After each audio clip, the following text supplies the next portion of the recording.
Our mother was a strong woman. She knew what she liked. She was not wishy-washy. She liked chocolate, not vanilla, Manhattans, not margaritas, red rose tea, not salada.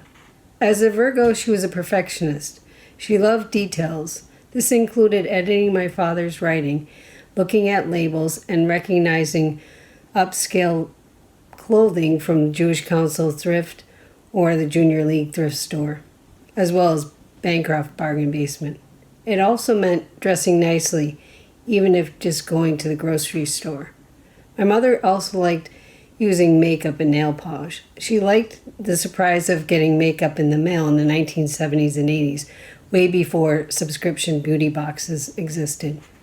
Conversations with friends and family at the kitchen table or over the phone could take a while, as our mother asked questions. She wanted to know about people and their life stories. She was curious about the human condition. Our mother wasn't fickle about the weather. Winter was her season. I think this was because there was beauty in the falling snow. And it also meant the prospect of a day off from work for her and a day off from school for us kids. Our mother loved Christmas. We always had a Christmas tree and a real wreath on the front door. We had an Advent wreath with 3 purple candles and 1 pink candle, and took turns saying, "Drop down dew, ye heavens from above, and let the clouds rain forth the just." We also had a gold Scandinavian Christmas chime with angel figurines who danced to the heat of the candles. Our mother also decorated the living room at Christmas with a gold angel on the mantle, a nativity set in the fireplace, and little skaters on the mirror, and cotton balls for snow on top of the old record player console. Though our mother didn't like to cook, she had some staple dinners she made for the Assumption dinner parties: a potato and green pepper tomato goulash, chicken and sour cream, beef stew on egg noodles, and for us kids, BLTs. She also liked to go to lunch and dinner at Friendly's, the Northworks, the White House, and the Webster House, with a guaranteed doggy bag for the next night. I will treasure the memories of her taking us to church at Assumption Stained Glass Chapel with the promise of Dunkin' Donuts afterwards, and going to the Assumption men's basketball games, often in winter snowstorms. My mother had a great taste for literature as well as clothing. She found a list of the top 100 classics and made it a point to read Jane Austen, Charlotte Bronte, Dostoevsky, and Dickens. If she watched TV, she watched PBS. She enjoyed Brideshead Revisited and Downton Abbey. We often had classical music on, though sometimes she held a meditation class or a women's group behind the French doors in the living room. I will miss the phone calls to my mother. When she would answer the phone, I would say, "Maz!" And she would say, "Is this Annie or Betsy?" I knew she was failing 2 weeks ago when she didn't ask me which twin I was. I will miss her for her eye for beautiful things, leather purses, nice-smelling perfume, and Talbot sweaters. I also miss the times she surprised me with a squealing pumpkin to celebrate Halloween, or candy in a poinsettia plant at Christmas, and a white lily at Easter. I already feel a deep hole in my heart. Rest in peace, Maz. You are well loved. At the end of the day,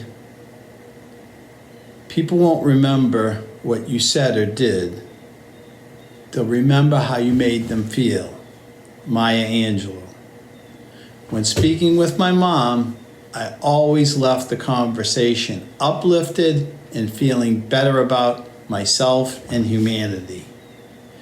She was more skilled at listening and validating and caring than anyone I've ever met in my life. She was at her best imparting to others feelings of validation and self-worth. She was especially adept at identifying the most vulnerable and hurting that needed help. She helped neighborhood kids who needed a place to stay for a few weeks. She helped refugees learn the language so they could get a job. She volunteered at a battered women's shelter and went in the middle of the night to stay with these folks. She helped grandchildren, nieces, nephews at any time and at any place. Time was never an issue for her. If it took 3 hours, it took 3 hours. Woe to the individual who tried to speed her up or get her to stop.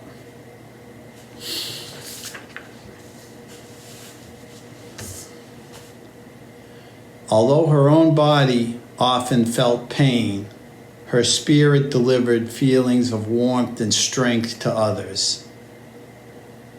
She was fond of saying her sisters were her 2 best friends and her 6 children were her life's greatest accomplishment. Mom, thank you for always believing and insisting that your children were the smartest and, of course, the best looking children in the room. For that and for your unconditional love for all of us, a child could not dream of a better mother.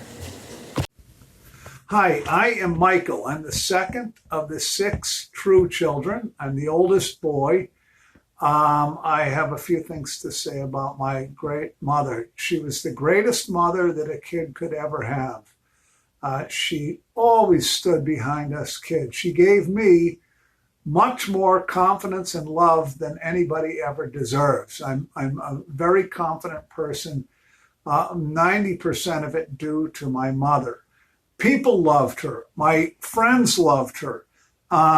She often would hold court with my friends. My friends would be going out for the night, and my friends would stop by to pick me up, and they would sit down and talk with my mom and dad. And literally an hour, I'd be kicking them saying, come on, we need to get out of here. And they were just so interested in talking. My mother was a great listener. She would question things that people would say. She heard everything. People just loved her. She was unpretentious to the extreme. She was also very independent.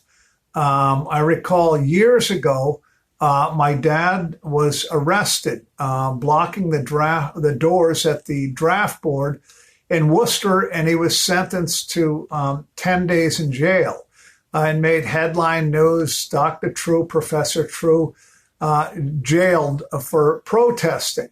And a reporter came to our house and spoke with my mom and asked her, she said, now, what do you feel about this? Your husband, the writer, the professor, standing up for his, beliefs and willing to go to jail for standing up for these beliefs. And, him expecting her, of course, to say, oh, you know what, it's just wonderful.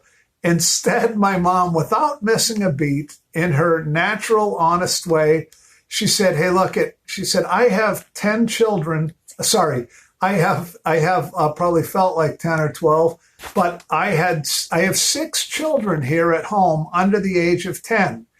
And when he is done with his 10-day vacation, I'm taking mine. She was just honest, and she didn't, she didn't pretend. She was totally honest. So on another occasion, just her honesty and independent thinking. My brother Chris called me at one point. I think I was out at school in Oklahoma, and he called me. He said, you would not believe it. He said, I came home. I could barely find my bed in the forest in my room. And I said, what's going on there? And he said, Ma dug up all of the plants in the side yard and put them in my room. They were 6-foot tall plants just filling his room, a little forest. And I said, well, what about it? Why did she do that? He said, they're pot plants too. This was back in probably 1980 or so. And so he said that he talked with my mother, and he said, hey, Ma, these plants that you dug up, These were all pot plants that I had planted. He had gone away to school, I think, and it was getting cold out. She dug all the plants up. She said, I don't care what type of plants they are. She said, I just could not, they were growing so beautifully and the frost was coming in. I couldn't see letting them stay out there and die. So she was honest. She was always honest, often unfiltered. She was incredibly loving, though. So she was, even with her unfiltered discussions, she never said anything to hurt anybody's feelings. My kids, her grandkids loved going out. She called them the Goyles. And then my son, Dan, the boy, the Boyle. The Goyles and the Boyle. Well, the Goyles would often go out to eat, and Grandma would sit down and talk with them. And I knew that they had been with my mother when I would wake up hearing just laughter, loud laughter from their rooms. They would be talking about their night out with Grandma and just the crazy fun things that were right on. Some of the descriptions of the people that were sitting near her or when discussing, the kids just loved being with my mother. Everybody did. She was incredibly enthusiastic, whether it was for me tying my shoes by myself at age 55 or completing this math cable TV show that I used to do. She was by far my biggest fan. I did a math cable TV show for about 10 years here in Worcester. And I think she watched just about every single show. She would make 2 Manhattans, probably needed them to sit through it, but she would make 2 Manhattans and bring them over to our neighbors, the Devlins. And she would sit with Hazel Devlin and she would watch the entire show. And then afterward, call me and say this, that, or the other thing, critiquing it, but never, generally, 99% of the time, just over the top enthusiastic. Now, I have to say, and I'll end it with this, that sitting through 10 years of my, 1-hour cable TV shows, if that's not true love, I don't know what is. Ma, I'm going to miss you. I made it through without blabbering, or not blabbering, but blubbering. I'm going to miss you so much, but I know for a fact, I know 100% you're up there with Dad looking out for us, and I'm going to miss you. You and Dad were the greatest parents anyone could ever have. And my wife is recording it and said, end it. So I'll do that.